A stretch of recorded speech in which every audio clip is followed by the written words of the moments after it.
কদিন আগে যে আমরা পিকনিকে গেছিলাম সেটা তোমাদের আগের ভিডিওতেই জানিয়েছি।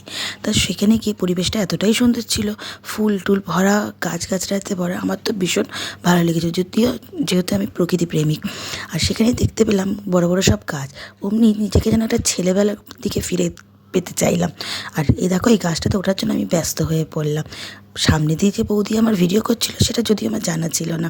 আমি দিব্যি মনের সুখে গাছটাতে ওঠার চেষ্টা করছিলাম।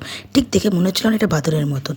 যাই হোক, অনেক কষ্ট করে বুড়ো বয়সে গাছে তো উঠে পড়লাম, কিন্তু উঠে কী করব বুঝতে পারছিলাম না।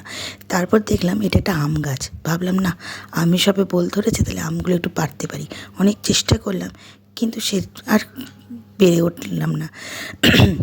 তাই গাছের মধ্যে দাঁড়িয়ে দাঁড়িয়ে কিছুক্ষণ ভেবে আবার নিজেকে ভাবলাম, না, বয়স হয়ে গেছে, আর ওঠা যাবে না, তাই আবার নেমে পড়লাম।